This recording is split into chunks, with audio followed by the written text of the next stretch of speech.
Next question. Hi. You mentioned that people will make the same mistakes in terms of the boom-bust cycle. But there have been several recent financial developments, such as the creation of derivatives, which has since exploded recently, and you once called derivatives weapons of mass destruction. Right. Now that derivatives are a $700 trillion industry, do you see this as setting the stage for the next financial crisis? It's very hard to tell. That we've enacted Dodd-Frank, and if you look at what happened in September and October of 2008, there were some extraordinary things done.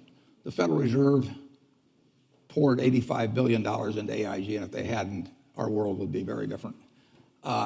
Hank Paulson guaranteed money market funds at a time when 30 million Americans with money market funds were panicking, and when 300 billion in 3 days had gone out of the non-government money market funds, 125 of it had gone back into the government. 300 billion, that was almost equal to the deposits of Wells Fargo or Wachovia at the time, which were then two separate institutions. Both of those authorities have essentially been taken. I don't think they can do that under Dodd-Frank. I don't think that Bernanke could do what he did, and I don't think that Paulson can do what he did. When there's a panic, the only thing that will stop it, basically, is when somebody who has the ability and the will says, I'm going to do whatever it takes. And basically that's what Bernanke and Paulson, and finally Congress in a kind of a reluctant way, but said to the American public. And you could believe it. If Bernanke said, I'm going to do whatever it takes, nobody knows what Section 13.3 of the Federal Reserve Act is, and it wasn't probably meant to do what he did with it, but he did it. And the same way with they call it the Exchange Stabilization Fund of the Treasury. It was enacted back in 1934. Nobody dreamt it would be used to take care of money market funds. But you had these strong characters who had the ability to print money in the case of Bernanke, and they said, we're going to do whatever it takes, and the president was behind him.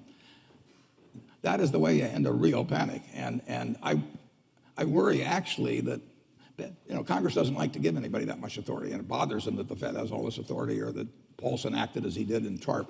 And I tip my hat to them, and I'm not sure. There will be another panic.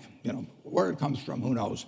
But when that time comes, the question will be, are the people who have panicked, who have frozen, who have caused the economic engine to stop, will they believe and come right back and be doing something? And I'm not sure whether what's been enacted is a plus or a minus in that regard.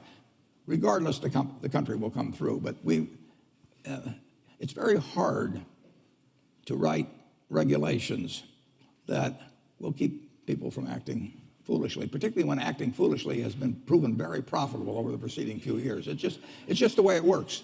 Humans, they all think they're Cinderella at the ball, and they think, as the night goes along, the music gets better and the drinks flow and everything, and they all think they're going to leave at 2 minutes to 12. And of course, there's no clocks on the wall, and they're still dancing. So it'll happen again. But buy when it happens. Next question. I'll be buying.